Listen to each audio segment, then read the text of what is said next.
نبی کریم صلی اللہ علیہ وآلہ وسلم نے فرمایا، جو شخص رات کو بیدار ہو کر یہ کلمات پڑھ کر اللہ تعالیٰ کے حضور کوئی بھی دعا مانگے اسی گھڑی میں قبول ہوگی۔ صحابہ کرام رضی اللہ تعالی عنہم نے عرض کیا، یا رسول اللہ صلی اللہ علیہ وآلہ وسلم، اگر بندہ گنہگار و مشرک ہوا تو آقا کریم صلی اللہ علیہ وآلہ وسلم نے مسکرا کر فرمایا، اللہ رحیم و رحمان اور رحم کرنے والا ہے۔ اگر بندہ گنہگار ہوا، اس نے اللہ تعالیٰ کے ساتھ کسی اور کو شریک نہ کیا ہو، تو اللہ تعالیٰ اس کی بخشش فرمائے گا۔ وہ دعا یہ ہے، بسم اللہ الرحمن الرحیم، السلام علیکم ورحمۃ اللہ۔ محترم ناظرین، رسول اللہ صلی اللہ علیہ وآلہ وسلم نے فرمایا، اللہ تعالیٰ فرماتا ہے کہ جب میرا بندہ کسی برائی کا ارادہ کرے تو اسے نہ لکھو یہاں تک کہ اسے کر نہ لے، جب اس کو کر لے پھر اسے اس کے برابر لکھو، اور اگر اس برائی کو وہ میرے خوف سے چھوڑ دے تو اس کے حق میں ایک نیکی لکھو، اور اگر بندہ کوئی نیکی کرنی چاہے تو اس کے لیے ارادہ ہی پر ایک نیکی لکھ لو، اور اگر وہ اس نیکی کو کر لے تو اس جیسی 10 نیکیاں اس کے لیے لکھو۔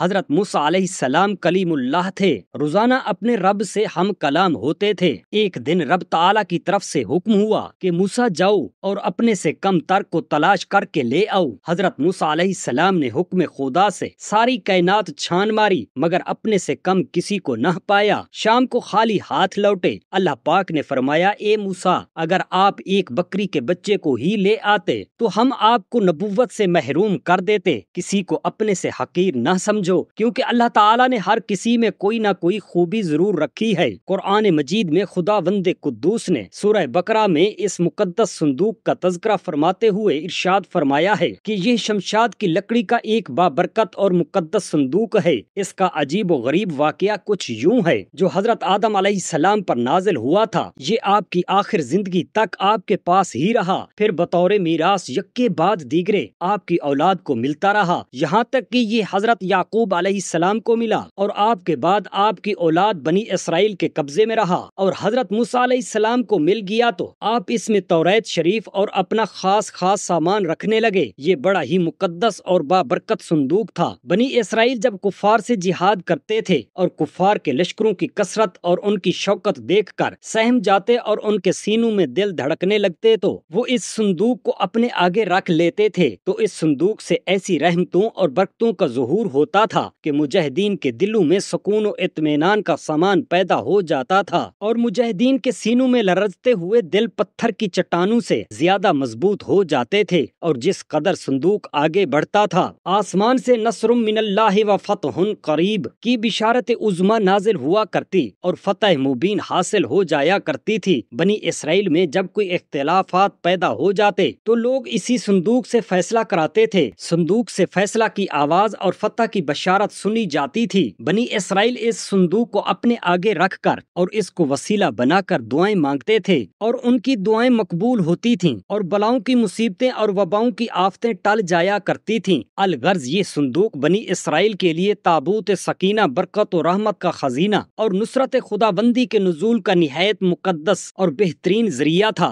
مگر جب بنی اسرائیل طرح طرح کے گناہوں میں ملوث ہو گئے تو ان لوگوں میں سرکشی و عصیان کا دورہ ہو گیا، تو ان کی بداعمالیوں کی نحوست سے ان پر خدا کا یہ غضب نازل ہو گیا کہ قوم عمالقہ کے کفار نے ایک لشکر جرار کے ساتھ ان لوگوں پر حملہ کر دیا۔ ان کافروں نے بنی اسرائیل کا قتل عام کر کے ان کی بستیوں کو تاخت و تاراج کر ڈالا، عمارتوں کو توڑ پھوڑ کر سارے شہر کو تہس نہس کر ڈالا، اور اس متبرک صندوق کو بھی اٹھا کر لے گئے۔ اس مقدس صندوق کو نجاستوں کے کوڑے خانہ میں پھینک دیا گیا۔ لیکن اس بے ادبی کا قوم عمالقہ پر یہ وبال پڑا کہ یہ لوگ طرح طرح کی بیماریوں اور بلاؤں کے ہجوم میں جھنجھوڑ دیے گئے۔ چنانچہ قوم عمالقہ کے 5 شہر بالکل برباد اور ویران ہو گئے، یہاں تک کہ ان کافروں کو یقین ہو گیا کہ یہ صندوق رحمت کی بے ادبی کا عذاب ہم پر پڑ گیا ہے، تو ان کافروں کی آنکھیں کھل گئیں۔ چنانچہ ان لوگوں نے اس مقدس صندوق کو ایک بیل گاڑی پر لاد کر بیلوں کو بنی اسرائیل کی بستیوں کی طرف ہانک دیا۔ پھر اللہ تعالیٰ نے 4 فرشتوں کو مقرر فرما دیا جو اس مبارک صندوق کو بنی اسرائیل کے نبی حضرت شمویل علیہ السلام کی خدمت میں لائے۔ اس طرح پھر بنی اسرائیل کی کھوئی ہوئی نعمت دوبارہ ان کو واپس مل گئی، اور یہ صندوق ٹھیک اس وقت حضرت شموئیل علیہ السلام کے پاس پہنچا جبکہ حضرت شموئیل علیہ السلام نے طالوت کو بادشاہ بنا دیا تھا، اور بنی اسرائیل طالوت کی بادشاہی تسلیم کرنے پر تیار نہیں تھے، اور یہی شرط ٹھہری تھی کہ مقدس صندوق آ جائے تو ہم طالوت کی بادشاہی تسلیم کر لیں گے۔ چنانچہ صندوق آ گیا اور بنی اسرائیل طالوت کی بادشاہی پر رضامند ہو گئے۔ فرشتوں نے اس صندوق کو اپنے نورانی کندھوں پر اٹھا کر حضرت شموئیل علیہ السلام کے دربار نبوت میں پہنچایا، اور خداوند قدوس نے قرآن مجید میں اس بات کی شہادت دی کہ یعنی اس صندوق میں تمہارے رب کی طرف سے سکینہ یعنی مومنوں کے قلوب کا اطمینان اور ان کی روحوں کی تسکین کا سامان تھا۔ مطلب یہ ہے کہ اس پر رحمت الہی کے انوار و برکات کا نزول اور اس پر رحمتوں کی بارش ہوا کرتی تھی۔ انبیاء کرام علیہ السلام کے تبرکات جہاں اور جس جگہ بھی ہوں گے ضرور ان پر رحمت خداوندی کا نزول ہوگا، اور اس پر نازل ہونے والی رحمتوں اور برکتوں سے مومنین کو سکون قلب اور اطمینان روح کے فیوز و برکات ملتے رہیں گے۔ جس صندوق میں اللہ والوں کے لباس و عصا اور جوتیاں ہوں، جب اس صندوق پر اطمینان کا سکینہ اور انوار و برکات کا سکینہ خدا کی طرف سے اترنا قرآن پاک سے ثابت ہے، تو بھلا جس قبر میں ان بزرگوں کا پورا جسم رکھا ہوگا کیا ان قبروں پر رحمت و برکت اور سکینہ و اطمینان نہیں اترے گا؟ ہر عاقل انسان جس کو خداوند عالم نے بصارت کے ساتھ ساتھ ایمانی بصیرت بھی عطا فرمائی ہے، وہ ضرور اس بات پر ایمان لائے گا جب بزرگوں کے لباس اور ان کی جوتیوں پر سکینہ رحمت کا نزول ہوتا ہے تو ان بزرگوں کی قبروں پر بھی رحمت خداوندی کا خزینہ ضرور نازل ہوگا، کیونکہ قوم عمالقہ جنہوں نے اس صندوق کی بے ادبی کی تھی ان پر ایسا قہر الہی کا پہاڑ ٹوٹا کہ وہ بلاؤں کے ہجوم سے بلبلا اٹھے، اور کافر ہوتے ہوئے انہوں نے اس بات کو مان لیا ہم پر بلاؤں اور وباؤں کا حملہ اسی صندوق کی بے ادبی کی وجہ سے ہوا ہے۔ چنانچہ اسی لیے ان لوگوں نے اس مقدس صندوق کو بیل گاڑی پر لاد کر بنی اسرائیل کی بستی میں بھیج دیا تاکہ وہ لوگ غضب الہی کی بلاؤں کے پنجہ قبر سے نجات پا سکیں۔ جب اس صندوق کی برکت سے بنی اسرائیل کو جہاد میں فتح مبین ملتی تھی تو ان کی قبروں سے بھی مومنین کی مشکلات دفع ہوں گی۔ جو قوم سرکشی اور عصیان کے طوفان میں پڑ کر اللہ تعالیٰ اور اس کے رسول صلی اللہ علیہ وآلہ وسلم کی نافرمان ہو جاتی ہے، اس قوم کی نعمتیں چھین لی جاتی ہیں۔ جب بنی اسرائیل سرکش ہو کر خدا کے نافرمان ہو گئے تو اور قسم قسم کی بدکاریوں میں پڑ کر گناہوں کا بھوت ان کے سروں پر افریت بن کر سوار ہو گیا تو ان کے جرموں کی نحوستوں نے انہیں یہ برا دن دکھایا کہ صندوق سکینہ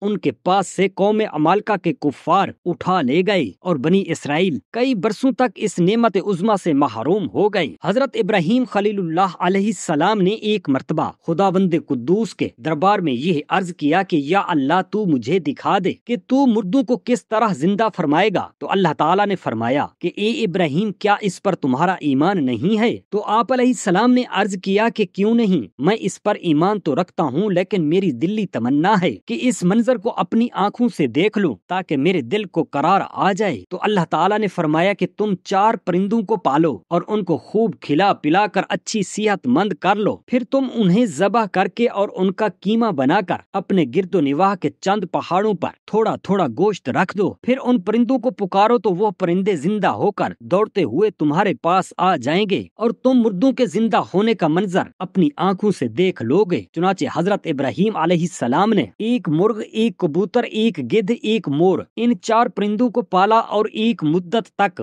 ان 4 پرندوں کو کھلا پلا کر خوب بڑا کر لیا، پھر ان 4 پرندوں کو ذبح کر کے ان کے سروں کو اپنے پاس رکھ لیا اور ان 4 کا قیمہ بنا کر تھوڑا تھوڑا گوشت اطراف و جوانب کے پہاڑوں پر رکھ دیا گیا، اور دور سے کھڑے ہو کر ان پرندوں کو نام لے کر پکارا، اے مرغ، اے کبیر، اے گدھ، اے مور۔ آپ کی پکار پر ایک دم پہاڑوں سے گوشت کا قیمہ اڑنا شروع ہو گیا اور ہر پرند کا گوشت پوشت ہڈی پر الگ ہو کر 4 پرند تیار ہو گئے، اور وہ 4 پرند بلا سروں کے دوڑتے ہوئے حضرت ابراہیم علیہ السلام کے پاس آ گئے اور اپنے سروں سے جڑ کر دانا چگنے لگے اور اپنی اپنی بولیاں بولنے لگے، اور حضرت ابراہیم علیہ السلام نے اچھی آنکھوں سے مردوں کے زندہ ہونے کا منظر دیکھ لیا اور ان کے دل کو اطمینان و قرار مل گیا۔ اس واقعہ کا ذکر خداوند کریم نے قرآن مجید کی سورہ بقرہ میں ان لفظوں کے ساتھ بیان فرمایا، حضرت ابراہیم علیہ السلام نے جن 4 پرندوں کو ذبح کیا ان میں سے ہر پرند ایک بری خصلت میں مشہور ہے۔ مثلا مور کو اپنی شکل و صورت کی خوبصورتی پر گھمنڈ رہتا ہے، اور مرغ میں کثرت شہوت کی بری خصلت ہے، اور گدھ میں حرص اور لالچ کی بری عادت ہے اور کبوتر کو اپنی بلند پرواز اور اونچی اڑان پر نخوت غرور ہوتا ہے، تو ان چاروں پرندوں کے ذبح کرنے سے ان چاروں خصلتوں کو ذبح کرنے کی طرف اشارہ ہے کہ چاروں پرند ذبح کیے گئے تو حضرت ابراہیم علیہ السلام کو مردوں کے زندہ ہونے کا منظر نظر آیا اور ان کے دل میں نور و اطمینان کی تجلی ہوئی، جس کی بدولت انہیں نفس مطمئنہ کی دولت مل گئی۔ تو جو شخص یہ چاہتا ہے کہ اس کا دل زندہ ہو جائے اور اس کو نفس مطمئنہ کی دولت نصیب ہو جائے، اس کو چاہیے کہ مرغ ذبح کرے یعنی اپنی شہوت پر چھری پھیر دے، اور مور کو ذبح کرے یعنی اپنی شکل و صورت اور لباس کے گھمنڈ کو ذبح کر ڈالے، اور گدھ کو مارے یعنی ہرس اور لالچ کا گلا کاٹ ڈالے، اور کبوتر کو ذبح کرے یعنی اپنی بلند پروازی اور اونچے مرتبوں کے غرور و نخوت پر چھری چلا دے۔ اگر کوئی ان چاروں بری خصلتوں کو ذبح کر ڈالے گا تو وہ اپنے دل کے زندہ ہونے کا منظر اپنی آنکھوں سے دیکھ لے گا اور اس کو نفس مطمئنہ کی سرفرازی کا شرف حاصل ہو جائے گا۔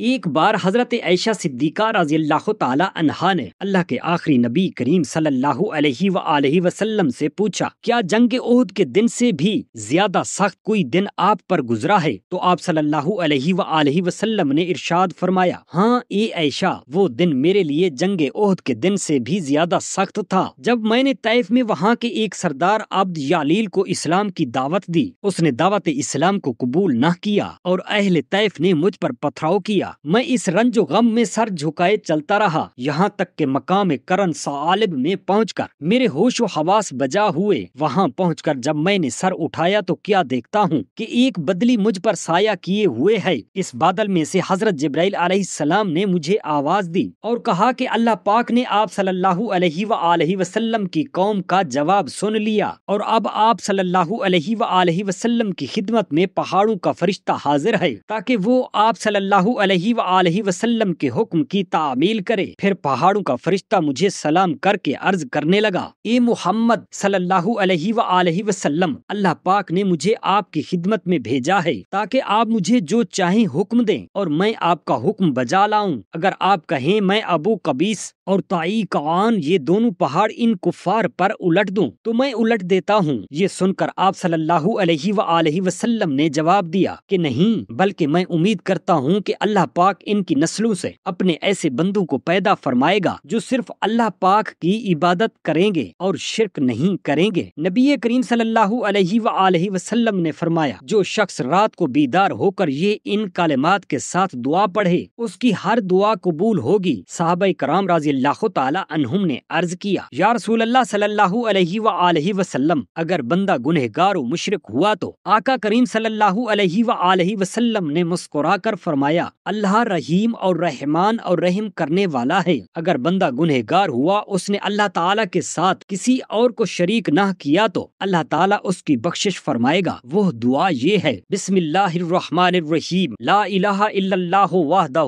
لا شریک لہ، لہ الملک ولہ الحمد وہو علی کل شیء قدیر، وحدہ قدیر ولہ القدیر، لا الہ الا اللہ واللہ اکبر ولا حول ولا قوۃ الا باللہ۔ فرمایا اس دعا کو پڑھنے سے بندہ گناہوں سے پاک صاف ہو جاتا ہے جیسے وہ ماں کے پیٹ سے آج ہی جنا ہے۔ سبحان اللہ۔ اللہ تعالی ہم تمام مسلمان بہن بھائیوں کو گناہ صغیرہ کبیرہ سے بچنے کی توفیق عطا فرمائے اور نیک عمل کرنے کی توفیق عطا فرمائے، آمین یا رب العالمین۔ جزاک اللہ خیرا کثیرا۔